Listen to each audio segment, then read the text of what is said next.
பரிசான் நேஷனலின் மாற்றம் அதன் இளைய உறுப்பினர்களை சார்ந்தது என்றும், தலைவர்களின் தோள்களில் மட்டும் இருக்கக்கூடாது என்றும் பரிசான் நேஷனல் இளைஞர் பிரிவு தலைவர் டாக்டர் அக்மால் சலே தெரிவித்துள்ளார். வாரிசான் புதிய தலைமுறை உறுப்பினர்கள் மற்றும் ஆதரவாளர்கள் எதிர்காலத்தில் கூட்டணி பொருத்தமாக இருப்பதை உறுதி செய்வதற்கான மாற்றத்திற்கான முயற்சிகளுக்கு தலைமை தாங்க வேண்டும் என்று அக்மால் சலே வலியுறுத்தினார். எங்களால் இனி காத்திருக்க முடியாது. மாற்றம் நமக்குள்ளேயே தொடங்குகிறது. இது நமது சகாப்தம்.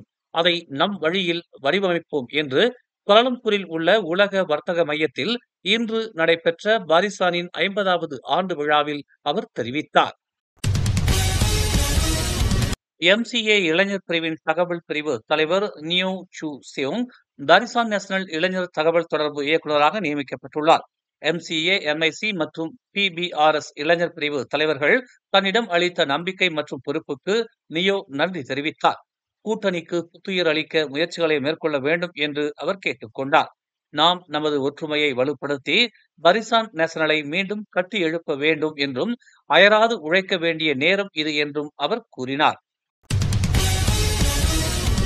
கிளந்தான், திரங்கானு, கெடா, நெகிரி செம்பிலான், பகாங் மற்றும் பேரா ஆகிய இடங்களில் உள்ள தற்காலிக நிவாரண மையங்களில் 10,272 நீர்வழி நோய்களை பதிவு செய்யப்பட்டுள்ளதாக சுகாதார அமைச்சு தெரிவித்துள்ளது. 6,730 கடுமையான சுவாச தொற்று நோய்கள், 3,021 தோல் நோய் தொற்று நோய்கள், 298 கடுமையான இரைப்பை குடல் அழற்சி நோய்கள், 190 வெண்படல அழற்சி, 20 சிந்தம்மை மற்றும் 13 கை, கால் மற்றும் வாய் நோய் ஆகியவை அடங்கும் என்று சுகாதாரத்துறை அமைச்சர் டாக்டர் ஜுல்கிஃப்லி அமான் தெரிவித்துள்ளார். பரிசான் நேஷனல் மொத்தம் 1000 அடிப்படை உதவி பொதிகளையும் 400 தன்னார்வலர்களையும் வெள்ளத்தால் பாதிக்கப்பட்ட 5 இடங்களுக்கு அனுப்பியுள்ளது. உதவி முயற்சியில் அம்னோ சிஸ்வாவைச் சேர்ந்த 100 மாணவர்களும் அடங்குவர் என்று தெரிவிக்கப்பட்டுள்ளது. உணவு, பானங்கள், உடைகள் மற்றும் சுகாதார பொருட்கள் போன்ற அத்தியாவசிய பொருட்களை கொண்டு செல்வதற்காக 7 கார்கள், 2 வேன்கள் மற்றும் 15 லாரிகள் மூலம் அவை அனுப்பப்பட்டன. கிளந்தான், திரங்கானு மற்றும் கெடாவில் பாதிக்கப்பட்ட 5 பகுதிகளில் வெள்ளத்தால் பாதிக்கப்பட்டவர்களுக்கு இந்த உதவிகள் விநியோகிக்கப்படும் என்று தெரிவிக்கப்பட்டுள்ளது. அம்பாங்கில் உள்ள ஜலான் மேவா 3/5 பண்டான் மேவாவில் உள்ள கால்வாய் ஒன்றில் ஆணின் சடலம் கண்டெடுக்கப்பட்டதை அடுத்து போலீசார் விசாரணையை தொடங்கியுள்ளனர். நேற்று இரவு 11:55 மணியளவில் சடலம் கண்டெடுக்கப்பட்டது குறித்து பண்டான் இண்டா காவல் நிலையத்திற்கு பொதுமக்களிடமிருந்து தகவல் கிடைத்ததாக அம்பாங் ஜியா காவல்துறை தலைவர் அசாம் இஸ்மாயில் தெரிவித்தார்.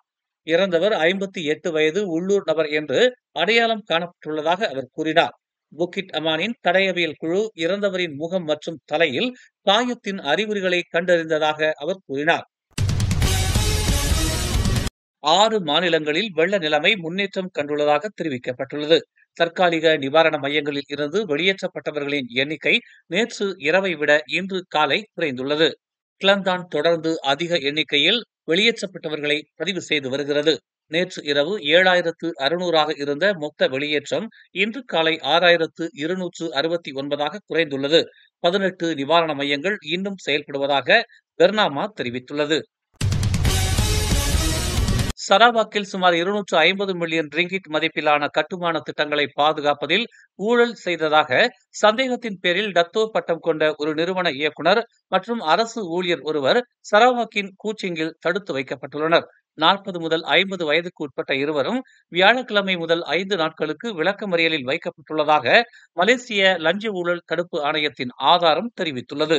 சரவாக்கில் உள்ள ஒரு மாவட்ட பொதுப்பணித்துறை அலுவலகத்தால் வழங்கப்பட்ட கட்டுமான திட்டங்களை பெறுவதற்கு பல நிறுவனங்களுக்கு உதவுவதற்காக 2 சந்தேக நபர்களும் ஒன்றிணைந்து சதி செய்ததாக நம்பப்படுகிறது. பேரா, கிளந்தான் மற்றும் திரங்கானு உட்பட பல மாநிலங்களில் இடியுடன் கூடிய மழை மற்றும் பலத்த காற்று வீசக்கூடும் என்று மலேசிய வானிலை ஆய்வு மையமான மெட் மலேசியா எச்சரிக்கை விடுத்துள்ளது. பேராக்கில் கிந்தா, கம்பார், கிளந்தானில் குவாமுசாங், திரங்கானுவில் உலு திரங்கானு, டுங்கூன் மற்றும் கெமாமான் ஆகிய இடங்களில் சீரற்ற வானிலை எதிர்பார்க்கப்படுகிறது. பஹாங்கில் கேமரன் மலை, லிபிஸ், ஜெராண்டுட், குவாந்தான் மற்றும் பெக்கான் போன்ற பகுதிகளிலும், ஜொகூரில் மெர்சிங் மற்றும் கோத்தா திங்கி பகுதிகளும் மோசமான வானிலையை சந்திக்கும் என்று எதிர்பார்க்கப்படுகிறது. சரவாக்கில் ஸ்ரீ அமான், மீரி மற்றும் லிம்பாங் ஆகியவை எச்சரிக்கை பட்டியலில் உள்ளன.